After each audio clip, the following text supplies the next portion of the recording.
News में आप सभी का स्वागत है। मैं दिव्या शुक्ला। आइए बढ़ते हैं खास खबर की ओर।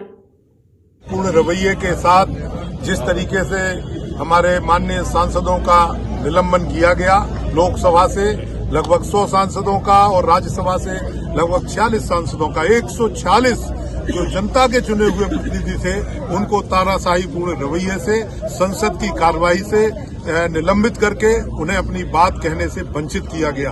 और कारण क्या था, आप सब जानते हो। जो संसद पे पिछले दिनों हमला हुआ, उस हमले में जो भारतीय जनता पार्टी के एक सांसद के द्वारा उन लोगों के पास बनवाए गए थे, उस पर चर्चा होनी चाहिए थी। सभी विपक्ष के सांसद उस पर चर्चा करने के लिए मांग कर रहे थे, उन पर कार्रवाई करने के लिए मांग कर रहे थे। लेकिन चूंकि मौजूदा सत्ता में बैठे लोग लोगों का ध्यान परिवर्तित करना चाहते हैं, लोगों का ध्यान बांटना चाहते हैं, जिससे कि असली मुद्दे पे लोगों का ध्यान ना जाए। तमाम प्रकार की नई नई बातें खड़ी करके, कहीं उपराष्ट्रपति जी को जो है मोहरा बना करके, कहीं जो है संसद में तमाम प्रकार की नई नई बातें करके, इस तरीके से लोगों का ध्यान जो है परिवर्तित करने का लगातार प्रयास करते हैं। आपने ये भी देखा कि जिस तरीके से संसद पे हमला हुआ और जिस तरीके से लोगों पे हमारे सांसदों का निलंबन हुआ, निश्चित रूप से बहुत ही दुर्भाग्यपूर्ण बात है कि वो अपनी बात को नहीं कह पाए और अपनी बात नहीं रख पाए। और आज जो है पूरे देश में लोगों ने ये महसूस किया है कि जब संसद में तानाशाही इस तरीके से चलेगी तो पूरे देश के आम आदमी का क्या हाल होगा।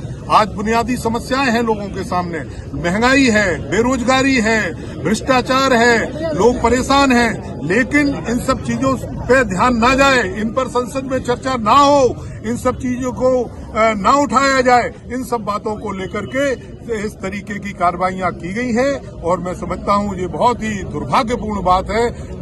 दुनिया का सबसे बड़ा लोकतांत्रिक देश है भारतवर्ष। कहा जाता है कि दुनिया में सबसे बड़ा लोकतंत्र गांव से लेकर के संसद तक सब चुने हुए लोग होते हैं। लेकिन उस लोकतंत्र पर काला धब्बा लगाने का जो प्रयास मौजूदा सत्ता में बैठे लोग कर रहे हैं, उस लोकतंत्र को समाप्त करने का जो प्रयास किया जा रहा है, मैं समझता हूं इस देश की जनता किसी भी प्रकार से इस बात को स्वीकार नहीं करेगी।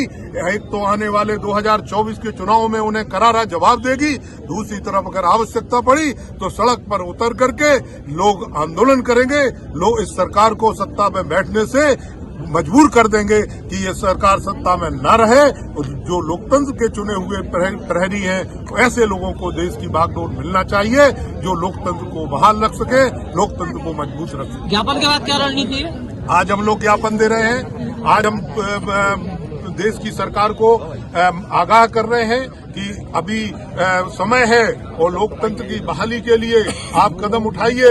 लोकतंत्र में तानाशाही पूर्ण रवैया नहीं चलता है, लेकिन अगर सरकार ने इस पर कोई अमल नहीं किया, लोकतंत्र की बहाली की ओर उनके कदम नहीं बढ़े, तो आने वाले समय में हमारे जो इंडिया गठबंधन के लोग एकजुट होकर के लाखों की तादाद में इकट्ठे होकर के सड़कों पर उतरेंगे और मौजूदा सरकार को मजबूर कर देंगे कि उन्हें लोकतंत्र के प्रति अपनी आस्था रखना पड़ेगी। और जो हमारा स्थान है दुनिया में, वो उस स्थान को कायम करने के लिए पूरे देश की जनता एकजुट होकर के लगेगी।